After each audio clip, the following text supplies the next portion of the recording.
You guys, we're so excited that this is happening. I honestly don't know that I can believe that it's really happening. It's been a long time coming. We've talked about it for a long time. Yep. But we're excited that you guys are here.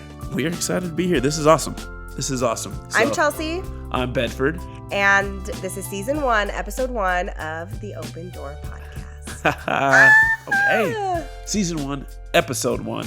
It's crazy, ain't it? It's so wild. But I'm so excited about it. This is a perfect place for a lot of the things that we would talk about on our other, like on Instagram or on TikTok, but just in a long format that allows us to have the conversations we want to have in like a very real way. And so I'm just excited to be able to have that. So yeah, and hopefully down the line there will be a little bit more like crowd participation, right? We would love to answer any additional questions that you might have. We also, like, if you have articles and things that are super interesting and want our take on it, send them in. We would love that. Send them in. It'd be awesome. Down the road, I mean, we obviously want to be able to bring in guests. We want to be able to bring in, different people and get different perspectives and experiences. We're just excited for where this could take us. So many cool things. Yeah, 100%. So many cool things. So, I think the outline we're going to try to follow is that we're going to kind of start with like some fun things that we've come across over the last week, right? But ultimately, today's episode is really going to be about, because if you're coming from Instagram or if you're coming from TikTok or a platform where you've met us, you probably know who we are. Yes, you know who we are, you know our story, you know all of those things. But if you're not and you're finding us some other way, we want to use this opportunity to kind of introduce us and our family and our kids, and then just kind of talk about why we chose a podcast. Yeah. So let's get into it. Awesome. Okay, so to start things off, why don't we start things off on a little bit of a fun note, maybe a different note. Okay. And we're going to call this maybe some random stuff. And we got to name the segment. If you got suggestions on the name of the segment, you let us know, okay? But random stuff that happened in the news that I came across, okay? And so I want your take on a couple of things. The first one, though, Chelsea, is I read an article, okay, very specifically, about a guy who had his emotional support alligator in Florida stolen.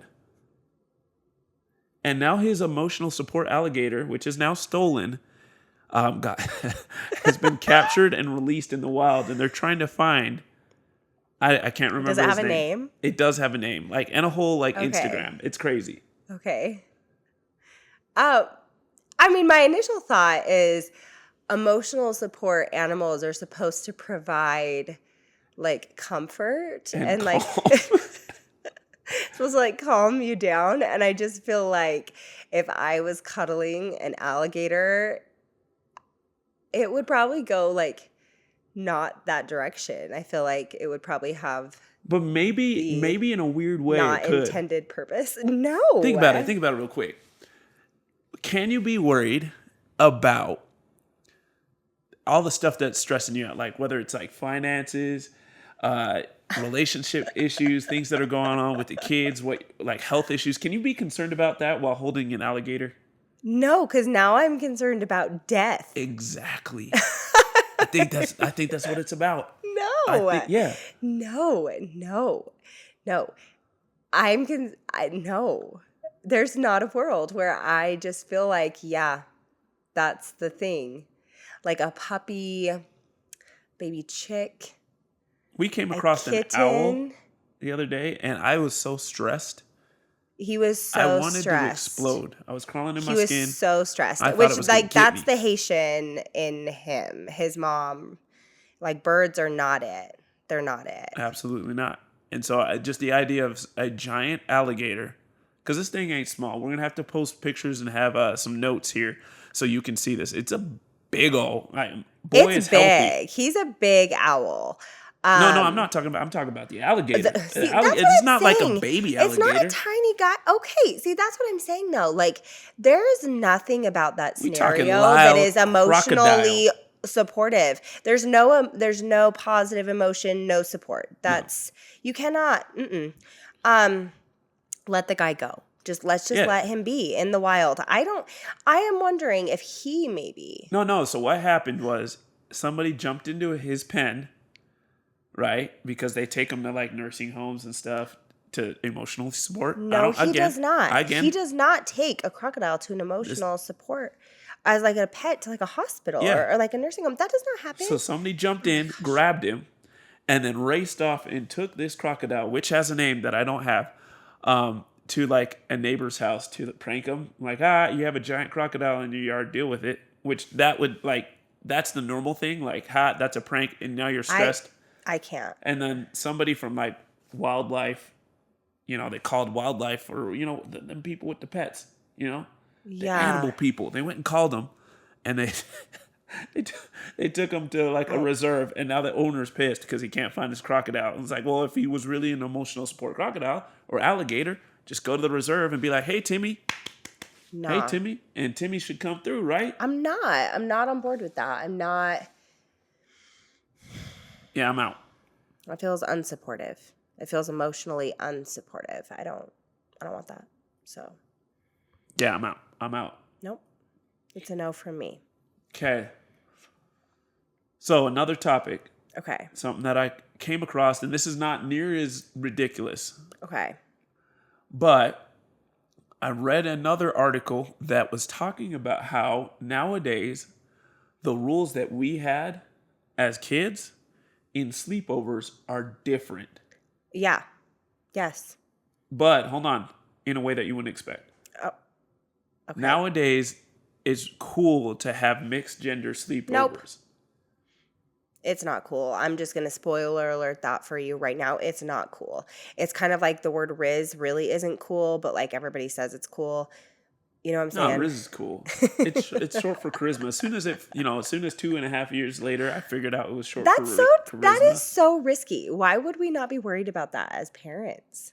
If it's with your cousins, I'm cool. But like, other than that, we shut it down.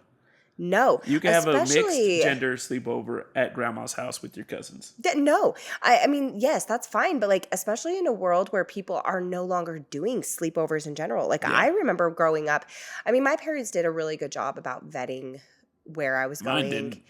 They were like, My parents did a really good job. Like, my parents knew the parents. My dad like went and met them. So my parents did a really good job at that, but still I slept over at all kinds of places. And we're moving into a space like we don't necessarily do sleepovers with our kids, except for with very select people. Like our best friends that we've had for the last 7 years, we let their kids sleep over. But we don't even mix gender that.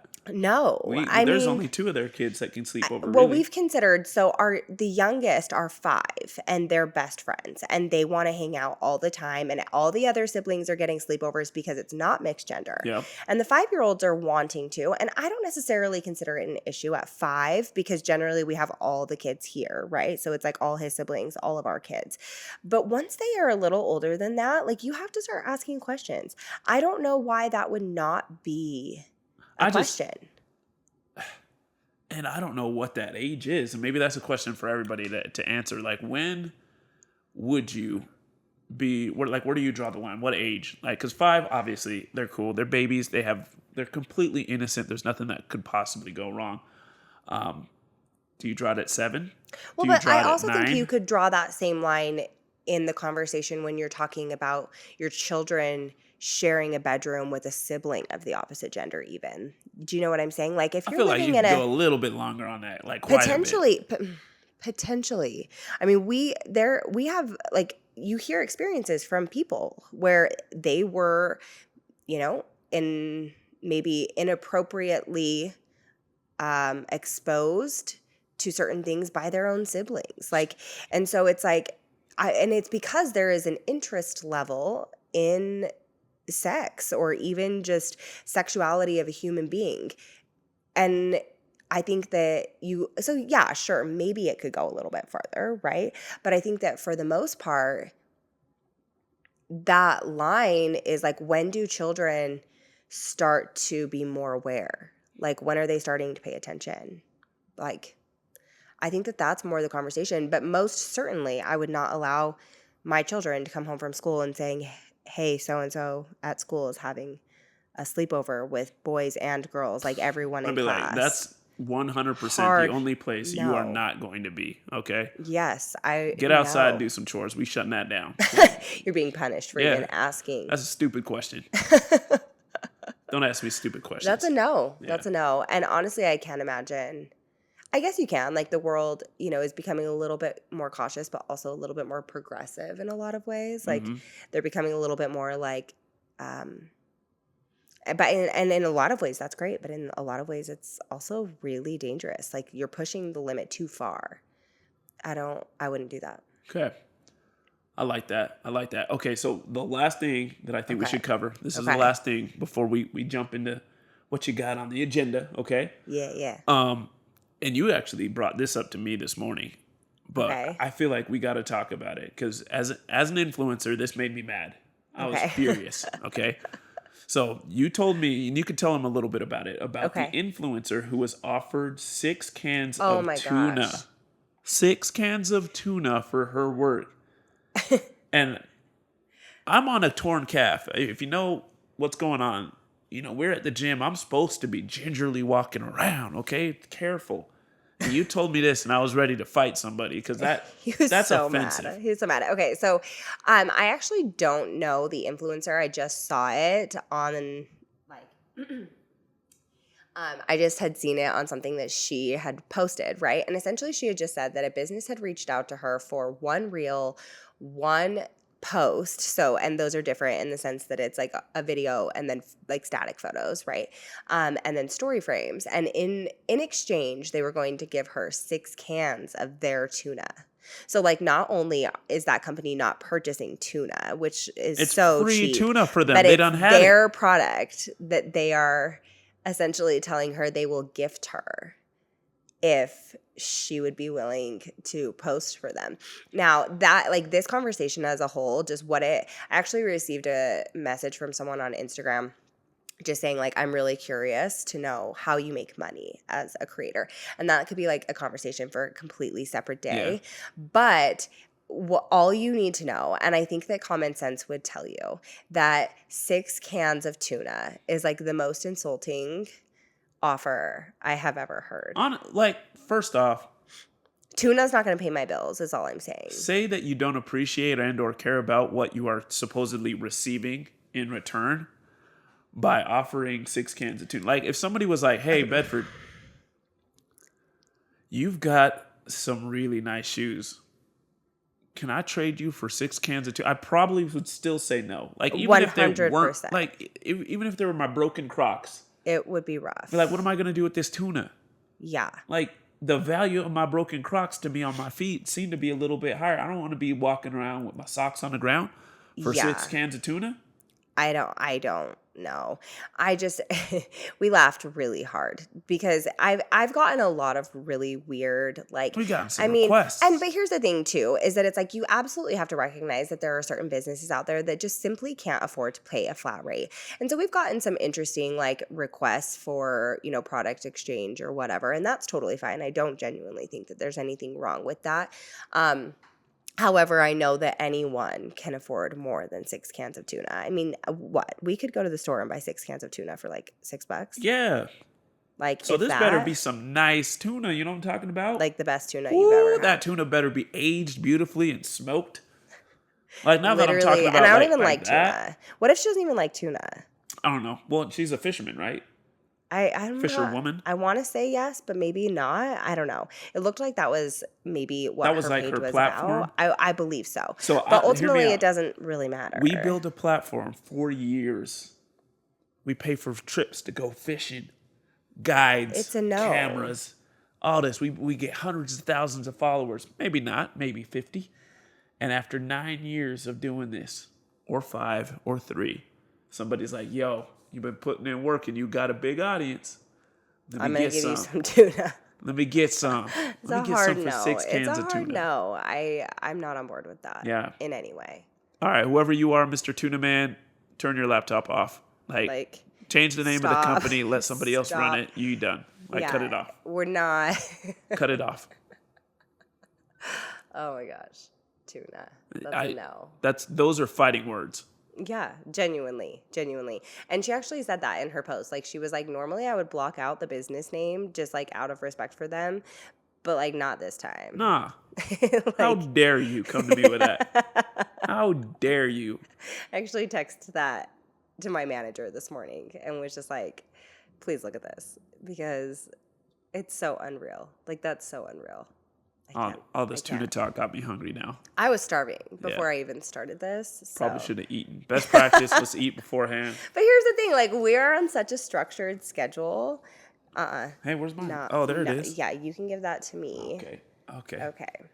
We're on such a structured schedule with the kids and all of their extracurriculars and school and all of those other things that it's like, it's a lot. We literally, by the time we got all of this set up, we were like, we have an hour before we have to leave to go pick up our kids, which is literally not. And we didn't eat. Like, Nope. if we ate, we wouldn't have even had time. So, obviously, I think as time goes on, we get better at this. We then better. It'll be better, hopefully. But it was a process. Yeah. So, All right, let's get into it. We've been lollygagging in how much time? 15 minutes. We've been chilling. Yeah, all right? yeah. Which is good. But what do you want to get into today? So really, I just want to offer like an introduction, a little bit, like a small introduction into us, and then maybe on a more broad, like have a larger conversation about social media, or not social media, about why we've chosen social media, right? Like why we've gone this route, why we've chosen to have a podcast. And that there's a lot that goes into that. So, like I said, I'm Chelsea. This is Bedford. And I got divorced when I was 22. I had a 14-month-old. And after, a while, obviously Bedford and I met on Tinder. And I got to swipe right. You know what I'm saying? So I saw her and was like, yeah. And I was like, sure, I right. guess. No, not really. His abs, like the body. I did at one point have some like, abs. He still has abs. But here's the thing. He was showcasing his abs as like, it was a thirst We've trap. just been talking about fishermen. It was a thirst trap. A fisherman's got to use his bait. Yeah. Okay. It worked. Yeah. It worked. Like, got to get him thirsty. It really worked on you. It did. And we went on our very first date on the 24th of July, which in Utah is a holiday. We went to breakfast, and I brought my 2-year-old. So surprise. Not surprise. Here's the thing. When you're dating as a single mom, which I was 22, like most people my age had never even been married, let alone had kids. And when you're dating as a single mom, like I didn't introduce my son to anybody really, but I would go out on these dates and I would be like, yeah, I like this guy. And then when it came to introducing him to Jax, which is my son, like that's our oldest, they just like ghosted me. Didn't want to meet me or didn't want to meet Jax, didn't want anything to do with me anymore. And I didn't want to do that anymore. So I was kind of actually like done dating. So when Bedford asked me out, I said yes. But I also said I'm bringing my 2-year-old. It was never a secret. Jax was in my pictures. Like I had pictures. There was one picture with the 2-year-old. There's a fly in here. Which is obnoxious. We will eradicate him. But it was not a secret. I told everybody that I had a 2-year-old, that I was a single mom. That was not a secret. Yeah, but it wasn't in our conversations. Like I seen the picture. There was one picture. But then, like, she had, like, the typical Okay, Tinder. But by the time you asked me out on a date, we had messaged each other, like, 4 times. Okay, 7? Like, it literally was like, what's your favorite dessert? I told you. Then you asked me what I like to do for fun. And was I supposed to be like... No, I'm not saying, like... But what I am saying is, like, for me, I was like, oh, there's a kid in there. Must be a niece or nephew.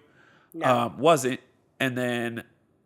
her best friend was in a lot of pictures, so I was that annoying Tinder girl that it was like me and my best friend in every photo, and you kind of just had to like, yeah, you kind of just it was Brandy, and you kind of just had to like guess which one of us was the person that you were talking to. The only picture Brandy wasn't in was the one with you and Jax. Yeah, so I mean, so that's fair. I feel like, process of elimination, you can figure that out. But I just said like, okay, well, I'm bringing my son because I was so sick of being ghosted by people. Like they wanted me, which is fair. Like I want to be very clear that it is so fair to not, like, if you are not the kind of person that wants to date someone, especially when we were so young, that already had a child, that's so cool. Like, that is great as long as you're honest about that.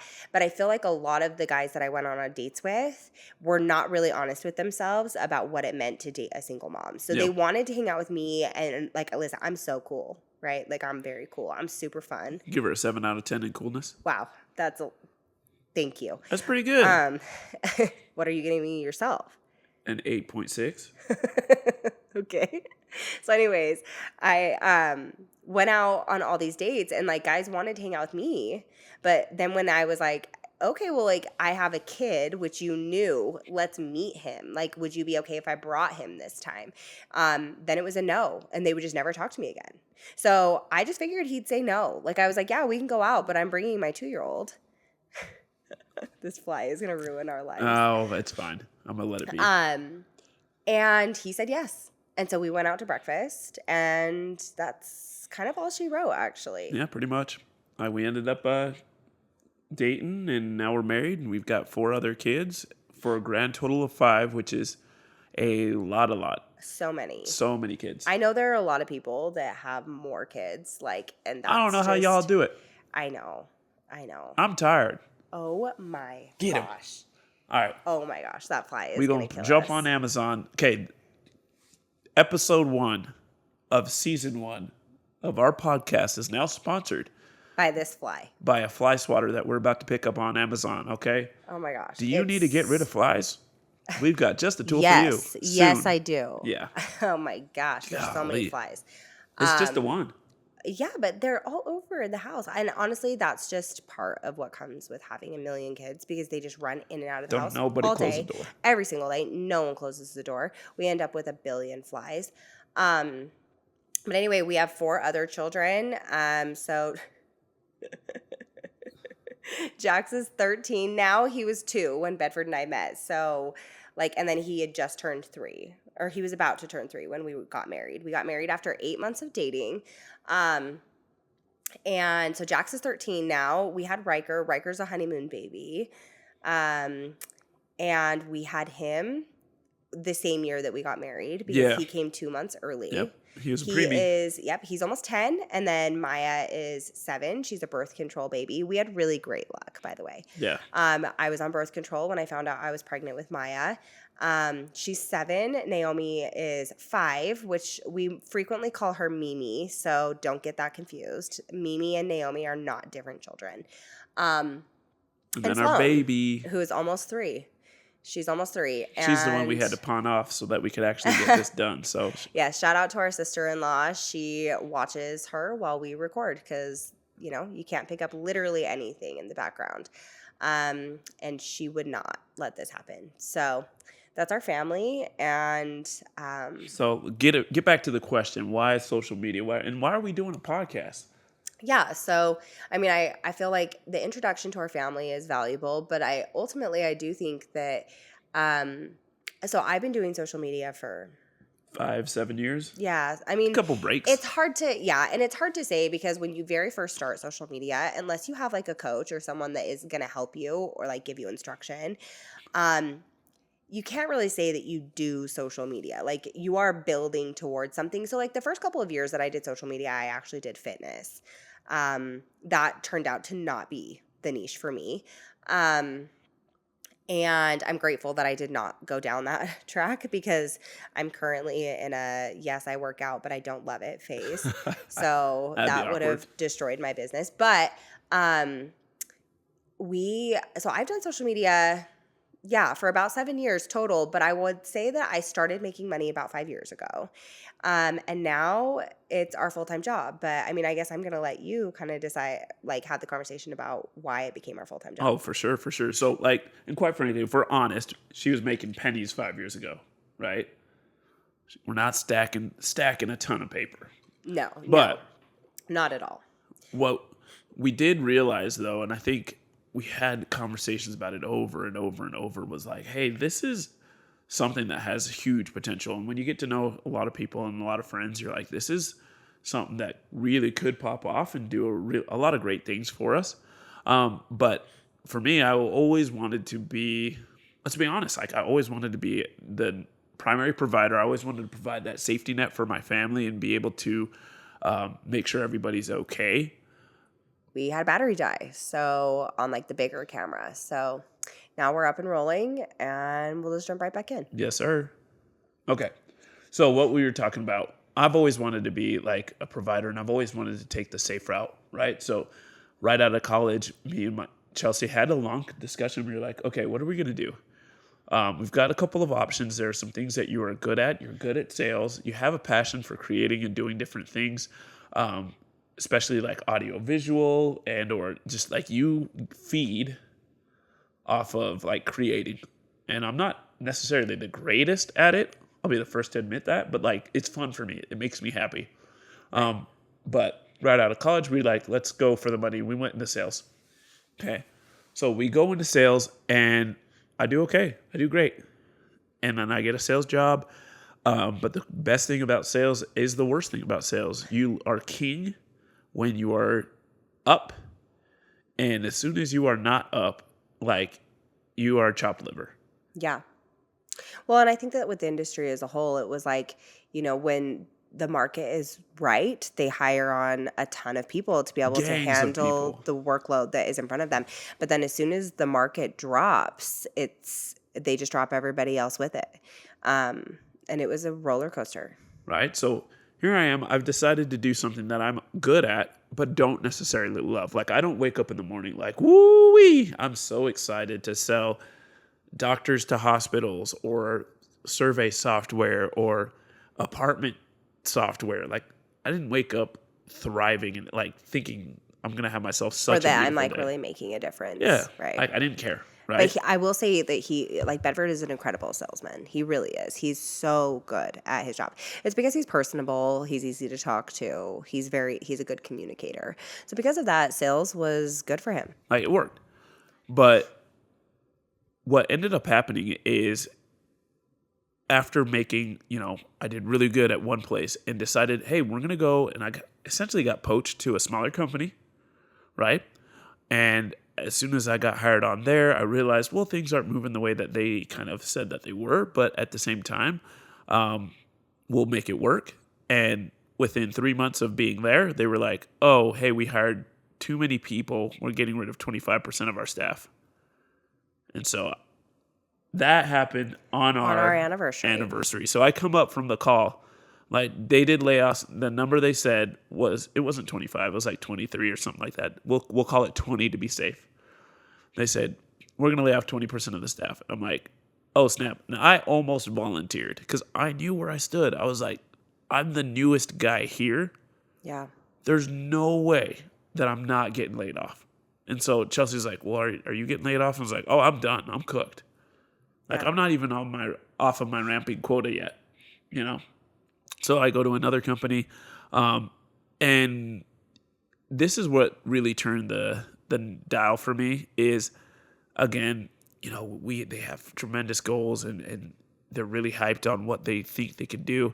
But I get there and I realize that, the goals and the numbers that you've told me is like 200% growth year over year.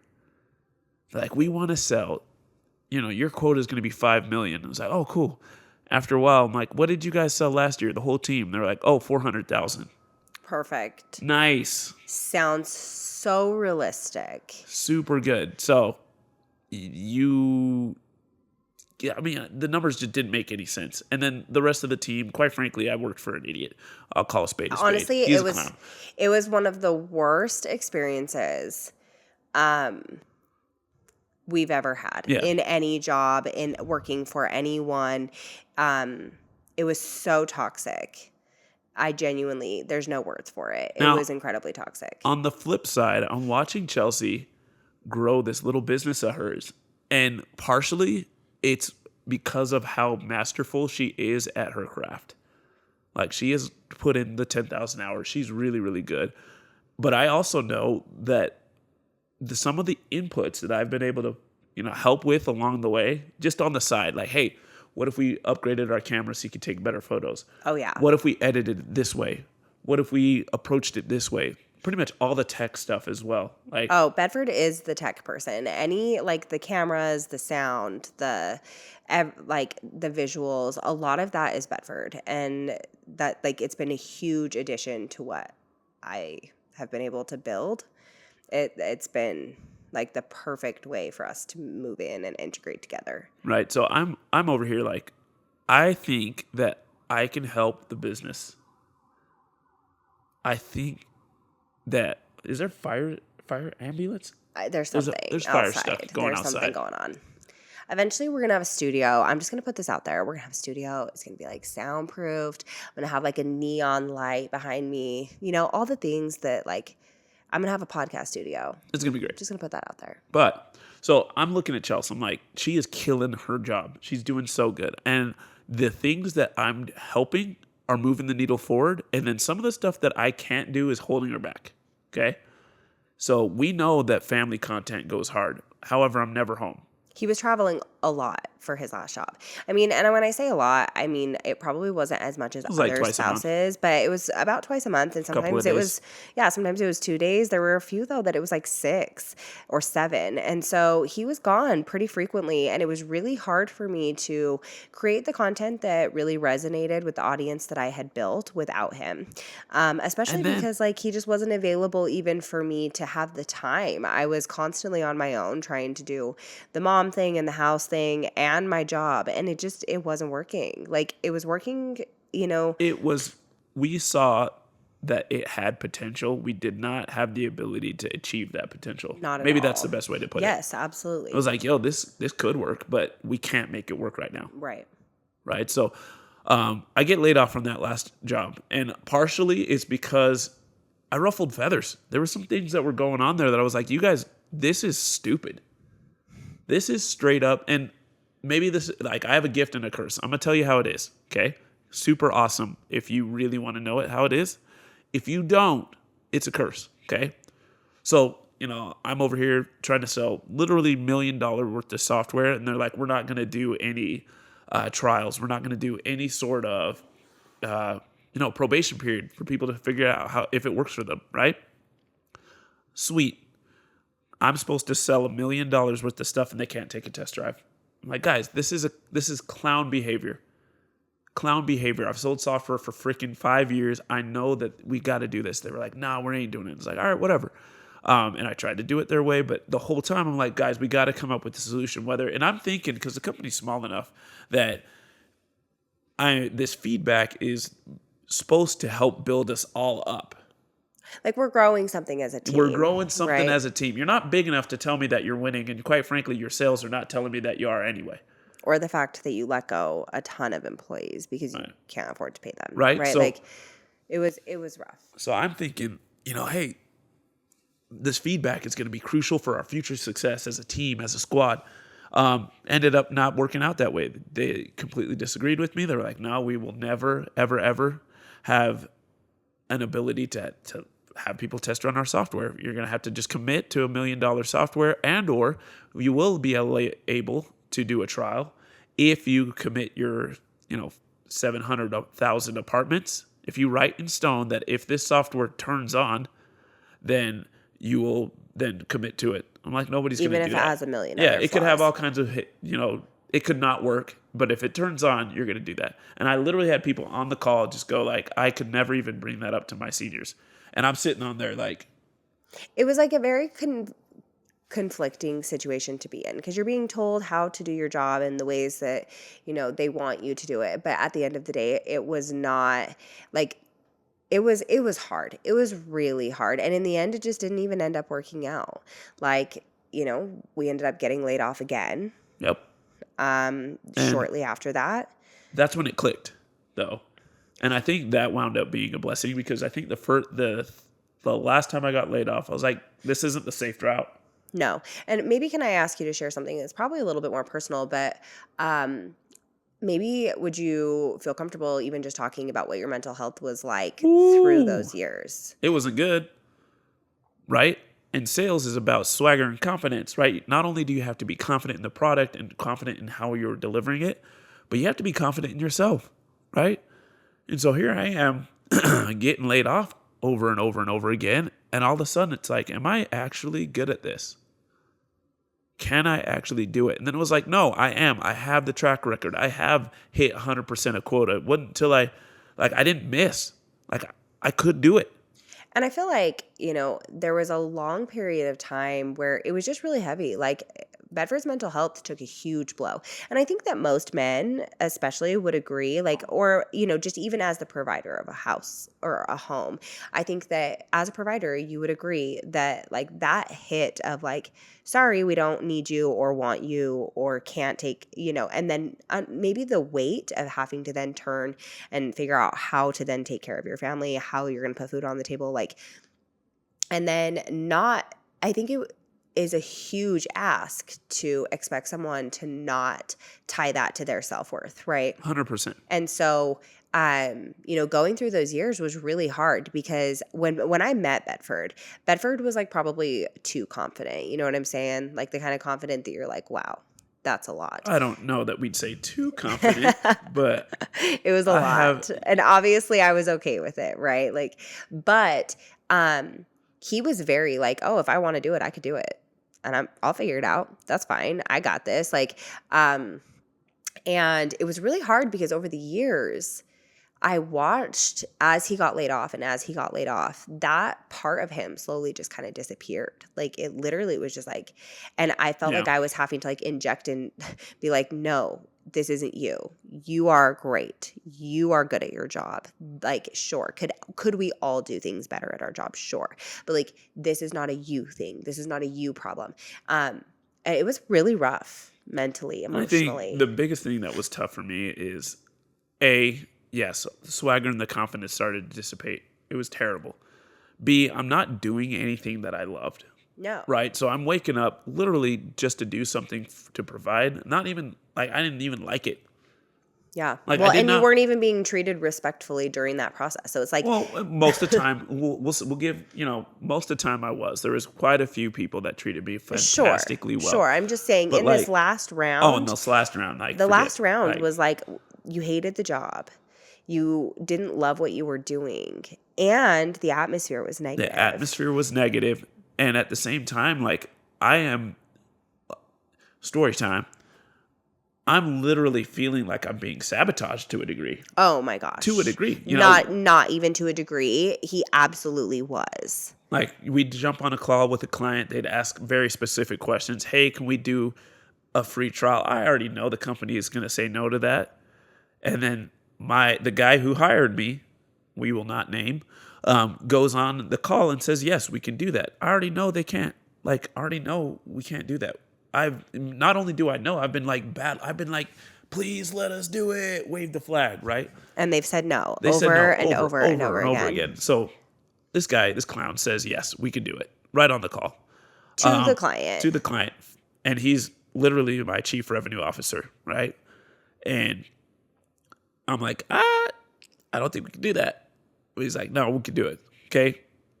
A minute later, I'm getting rid off. Like, as soon as the call ended, they're writing me up because I offered a free trial. I'm like, I didn't offer a free trial. In fact, I told you. You offered a free trial. And it's not reported that you offered the free trial. Like, it was so bad. Like, they would go on these trips to like Florida and Bedford's clients would be there and Bedford would say, hey, how do they meet you at this convention or this event? Where can my clients meet you?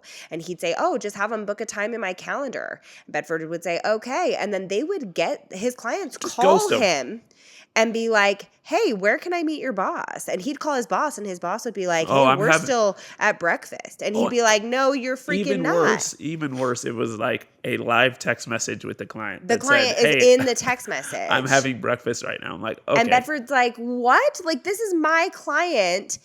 I was not invited on this trip so that I could ensure that this got taken care of.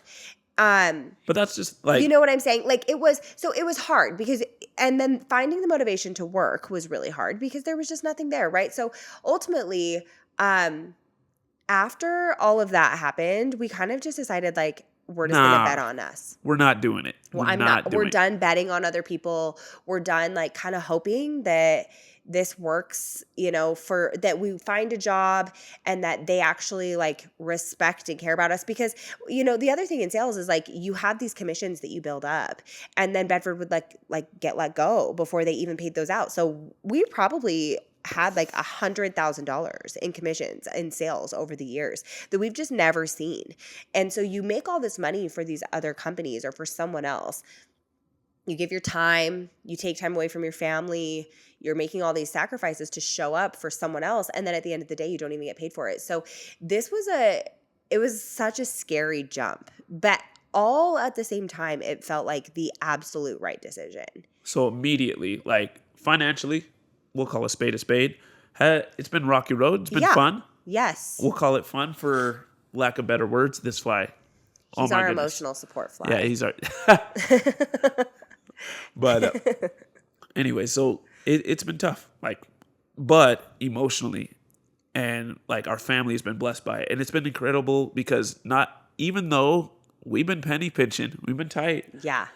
The numbers via contract, via all the other things that we care, the measurements that you guys probably don't care about, but those measurements have gone through the roof. My friend Courtney, so if you don't know Courtney Brown, you need to know Courtney Brown. There are 2 flies now. There are 2 flies. They're multiplying. They're just growing. Okay, so here's the thing. So my friend Courtney Brown, she always says, like, look for the evidence, and like the evidence will show you if you're doing the right thing or not, right? Like if you're on the right path. Yep. And that has been such a huge thing for me in this process, to look for evidence that I'm doing the right thing. And that equates, and we've seen it. And that's the benefit, is that it's like, yes, financially, can we pay our house payment and buy groceries? And that's about where we draw the line. Yes. Much there. Okay. However, we are seeing a road where that's not our reality anymore. And the evidence is there. Like, we are constantly being shown evidence that we're making the right decision. But I would truly say that the biggest piece of evidence that this is the right decision is just the fact that we're okay. Like, we are happy, albeit stressed. We are so happy. And I mean, you can tell me if I'm wrong, but Bedford's mental health hasn't looked this good. It's been 5 years. In 5 years. Yeah. And it's been such a huge blessing to be able to see that side of him again. And I'm sure that I present the same thing, right? Yeah. Well, I think any one of us that gets up or down in the house affects the whole house. Yes. And Bedford and I play this game of like, okay, he's down right now, so I need to be up, or vice versa, because we recognize that you can't both fall apart at the same time. And there was a long period of time where Bedford was just down. Like he was very, very, very down. And so I was very, very up. And sometimes I would call my mom and be like, hi, Mom. So here's the thing. Bedford's coming home and it was not a good day. Could you please just tell me that everything's going to be okay so that I can tell him that everything's going to be okay? Because you play that role. And I think in relationships, everybody, like, you switch off, right? There's most definitely been times where I've been down and Bedford's had to be the one that says, like, no, we're going to be good. We're going to be fine. But I think that we're finally in a place where we're both like, we got this. And it's not going to be forever. There will definitely be downs. But I think that it's been, what, you got laid off in May? May. Yep. May 15th. Yeah. So it's been 3 months. And it's been so busy and so crazy and so hectic, but also just so happy. Like, and it's not because we're winning. Like, it's just because we're aligned finally. We're so aligned, and we genuinely feel like we're doing the right thing. We're hyped to do what we're doing. Yes. I get it. My creative juice is flowing. I get to do some ridiculous stuff. But like even things like for me setting up this podcast setup. He loved it. Which did not include a fly swatter. I sat upstairs and ate jalapeno cheddar Cheetos while he set this up. But the fact that, that process, absolutely loved it. Made me so happy. And even though, let's call a spade, first episode, maybe 15 people watch it, right? Maybe, yeah. Maybe. Or like if we're lucky, right? But here's the thing, and this is actually something that Bedford and I were talking about before, like social media it gets a really bad rap, and it deserves it sometimes. Oh my gosh, yes. But I truly believe that it is at its core so good, and it offers the opportunity for you to do so much more, right? Because we have things that we're passionate about, and maybe that's what we're going to discuss in a minute. Is kind of what you can expect from this podcast going forward, what our goals are. But like, we have a lot of things that we're passionate about. Obviously, like racial diversity and education Yep. and inclusion and all of those things, and like that, we're so passionate about that. Blended families, how to develop really healthy relationships between a step parent and a stepchild. So like those are things that we really, really care about. But having a platform, number one, where you can offer somebody community, or you can offer somebody a place to come and like share their voice and be heard or feel seen, is such a huge blessing. But on top of that, we get to now take those things we're passionate about. We can create businesses, we can create products, we can offer more. And it all started because we wanted to start a community of people that felt like us and are like us and sometimes even look like us, right? Yes. And it was such a huge blessing. It is such a huge blessing. And so I genuinely like, this is the path. And that's why we started the podcast too, is because we were doing lives Yep. a couple times a week, and they were so fun because we just got to answer people's frequently asked questions. We felt like we were just having a conversation, and that just felt so natural for us. And I guess the other piece of that is that we have really been struggling with where to go with our YouTube. Yeah. Do you maybe want to We can jump in. Let's do it. go for it? Yeah. So with YouTube, right, most of our content includes a lot of our family, specifically on Chelsea's platforms, right? TikTok, Instagram. You'd be hard pressed to find videos of just Chelsea, right? Now, when we wanted to branch into YouTube, which is going to be another part of our business, it's going to be another part of what we do, we love the idea of including our kids and having that be part of the process. But sometimes the kids don't love it. And it's a lot to ask And it's a lot. of a child. It's a heavy weight. It's a lot to ask for me. Yeah. Okay. There are times that I'm like, I really should get up and record. Like, you didn't. I did. You killed it. Right on camera. Gross. Yeah. Yeah. But like sometimes social media is a lot to ask just for us, even, as adults, like to say, okay, we need to record, we need to edit, we need to film, we need to be available. Yeah. This is our job. And a lot of people will say like, get a real job or whatever. But the We're truth is working we are working lot. all the time. We get invited to things where we have to say, sorry, we can't come, we're working. Like those types of things. And so to ask that of our children, let me give you an example. So Jax is 13, and we had an ad that we needed to record as a family. We had an ad we needed to record as a family, and he wanted to go to his friend's house. And I said, sure, you can go to your friend's house after we record this, which let me just come out and say really quickly that our children they're not required to be in any of the like day-to-day content. If they don't want Not to be at in a all. video, they can leave. If they don't want to be in a photo, they can leave. We do not require that of them because they totally have the autonomy to, but they also know that this is my job. And Sometimes so they have fun with it too. Like oh my we gosh, try to but make that's the why concepts they fun. love it. Yeah. I think that that's why our kids still love it, because they know it's a choice. It's completely optional. And most of the time they're having a good time. But this was an ad, and our children know that this is my job and that they need to be available sometimes. And it's never been a problem. Yeah, there was other options for Jax. He wanted to do other things. I want to hang out with my He friends. wanted to I hang want out to with be in his this friends, ad. which is totally fine. Like, you totally understand that as a 13-year-old. And I said, yeah, after we do the ad, you can go hang out with your friends. And he said, well, then can we do it right now? And I said, no, I need to shower and get ready. I Yep. need to do everybody's hair. And he said, so I just can't go for like 3 or 4 hours. And I said, yeah. And that was a very eye-opening experience for me. That was the moment where I said, I don't want to do a family YouTube. And because there's anything wrong with it, because No. we know so many family YouTubers that we love. My kids love Ninja Kids. Shout out to Ninja Kids. Oh, I got a picture with one of them. The Fun Squad, y'all. They'd be 'Kay? fun. The Tannerites, Bingham's. yes. All of them. My kids love them, and we love them. They're so wonderful. But for us, it just didn't feel like the right move. It did not feel like a good fit for us. And so we've just been struggling with what to do with a YouTube account, because we knew that we wanted to enter into the realm of YouTube. Like, it is Lord and King of social media. Yes, sir. and it will be around forever. And we knew we wanted to participate in YouTube, but we just didn't know where we landed with that. But now here we are. So we had someone suggest that we do this as our YouTube channel. And then I said, if we're going to do this as a YouTube channel, Might as well mic it up and podcast it, right? might as well be a podcast. Might as well. So here we are. It's very different. We've always created family content. Everything has been surrounded around our family. And so just doing something just the two of us is kind of rad. So for the future, there's a lot of things that you can expect from us. Definitely want to be able to talk about those topics that Chelsea mentioned before. Blended families, okay?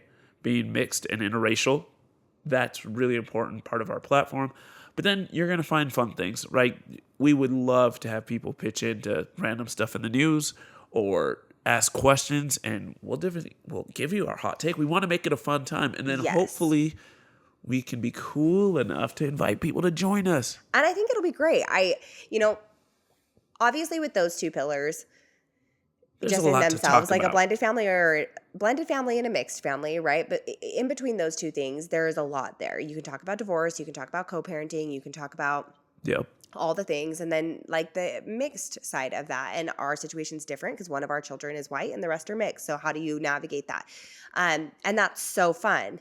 But when we were doing our lives, sometimes we would do like, would you rather? Yeah. Or we would do like, what would you do for X amount of money? Would you do this for $20,000? Right? My answer is normally yes. Bedford is so cheap, Yep. you guys. I He's can be so bought. cheap.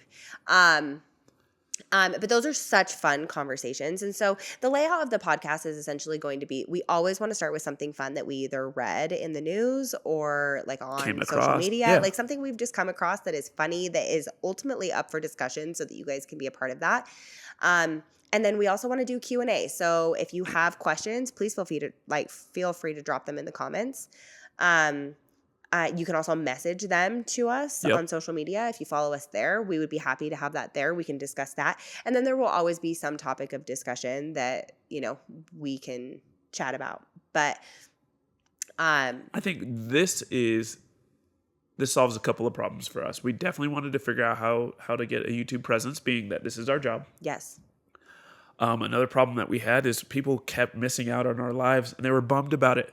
Yes. Because some people were in New York, and when we jumped on, it's 11:30 at night, and I don't like being up at 11:30 at night, period. And we were doing them so often that I didn't want to bog down my feed by saving the live, and so it wasn't something that they could watch later either, which is a bummer. Right? And so hopefully this gives you a chance to meet our family, get to know us on the back end, because there are a lot of skits on the Instagram and TikTok, and there are a lot of maybe conversations that we have on a deeper level, but you only have a minute to get it done, right? Yeah. So, and anything longer than that shows up on your feed, most people are not interested in. So people that are interested in long form of content are coming to a podcast or they are going to a YouTube channel. And so that's what we're hoping to offer is like deeper conversation, the ability to get to know our family in a long format way for the audiences that want long format. So here we are. Yeah. So I think that's it for today. Where are we at? Where are we time-wise? Ooh, okay. So granted, there was a little bit of a break in the middle and a smidgen at the beginning. So we may be at like 40, 45 minutes. This will probably be something that, obviously we're gonna feel we it out. love you guys for showing up for the first episode, but there are going to be so many like learning pieces to this for us, whether that's sound or equipment or setup or batteries, like whatever that looks like trying to figure out the timing of everything. This is all going to be so new. And so it'll just get better as we keep going, but we're just excited. We're excited. I think if there's anything that I've learned, it's that waiting until you have everything perfect to launch something new is absolutely the wrong decision. That's a surefire way to not launch. Ever. And then I think as well, there are going to be people, hopefully, that feel the same way that we felt over the last 5 years, specifically me. Like, if you have something that you really, really want to do and you really want to make time to do, just go do it. Now, be responsible when you send it and, don't ruin your household and don't starve your family. But get after it. Because at the end of the day, if you don't love what you're doing, you're not going to love life. And that's something that you just have to love. You have to love what you're doing so that you can really appreciate how much life there is to live, really. Yeah, and I think that if there's anything that we've noticed, it's that when we decided that we wanted to choose happiness and we wanted to choose a joyful life, happiness and joyful things found us. Yeah. And I think that And sometimes that's money. Let's call a spade yeah, a spade. 100%. I mean, when you open yourself up, and I have been so much more self-aware of things like this, but when you open yourself up to the positive things that can happen to you, and the positive things that you deserve, and you allow that energy to be out there, they really do find you. Yep. And this has been the largest testament of that for me. Like, just saying, you know what, I'm going to bet on me because I'm a good person. I work hard. We work hard. Like, we want good things. We try really hard to put good out there. Yep. It truly has found us. What I have made in this business over the last 5 years, It's offset. we have quadrupled that just in the last 3 months that we've decided to say this is it for us. And so, yes, like, obviously be responsible, but some of it is a risk. Starting a business is a risk. Investing in something is a risk. It's like, it's risky, but also it could be the best decision of your life. Yeah. And if it's wrong, like, and I had a friend tell me at the gym, I'm working out, getting a pump. Yes. Okay. I'm bench pressing. I'm actually on my favorite bench press. So, it's going to be a good day. Okay. And a friend of mine walked by and he was like, hey, what are you guys doing? And I told him, and I was like, yeah, I feel kind of dumb. Because we feel dumb sometimes. We're like, because people are like, that's not a real job. And you're like, okay. I mean, you're not wrong, but it is what it is, right? It's work. But he was whatever, like, this is a real job. Oh, it's definitely, I'm on the real job team. But like through the whole like lens of what the world sure, looks, what you see, maybe it doesn't feel that way. But he was like, somebody told me, because he's an actor, right? Also not a real job until it is, right? Absolutely. And he was like, someone always told me you could fail at what you don't want to. And I was like, yo, you can fail at what you don't want. And for me, that was like, that's so true. And it's happened a couple of times, right? One way or the other. So why don't I just try to succeed and potentially, maybe I fail. Maybe we do. And guess what? If we do, we'll freaking figure it out. Like we always say, like, unless you're dead, it's working, right? Like, it's either going to work one way or another, or you're going to literally pass away. Because if this doesn't work, which it is, okay, but in whatever event that this didn't work for us, I'm sure there's a million ways. Another sales company that's going to overhire somebody real quick. And we would figure it out. And I've got the resume. So why not chase something that you enjoy, right? So anyway, y'all, thanks for being here. Thanks for being I know that a lot of people that listen to this are going to be our OGs from other places. Yeah. And we love you guys. We love you. We love you. We love you. We love your support. We love the way that you show up for us. I have always said that starting a social media, I wanted to just I wanted to create a space for people, and people I will say it a million more times that what I have to offer the community that I've built is nothing in comparison to what we gain from you. Yeah. The support and the positive love and the messages, encouragement, the messages, it is truly a family that is ours on the internet. Our kids have a million aunties and uncles on the internet, and I truly do love and appreciate that. So thank you for being here. Thank you for riding through this with us. And we do got to do the plug, right? The social media plug. Yes. Please, if this is fun, entertaining, helpful, if this gets you the if you juices, liked it. Yeah, please like it. Please subscribe. It is going to help on the back end. It will help grow the platform, and hopefully we can do things like actually have a fly swatter. It's a sponsored podcast with our fly swatter. So yes, where can they find the podcast? You can find the podcast on all your podcasting platforms as soon as I figure out how to get them there. Anywhere that you find your podcast, as soon as Bedford figures out how to get them there. Should be Apple Music, Spotify, should be on YouTube, should be lots of You'll obviously be able to view the visual format on YouTube, Yep. and then the audio format will be wherever you get your podcast. So thank you guys for being here. New episodes every Monday. Yep. And we'll see you then. All right. Peace and blessings, guys.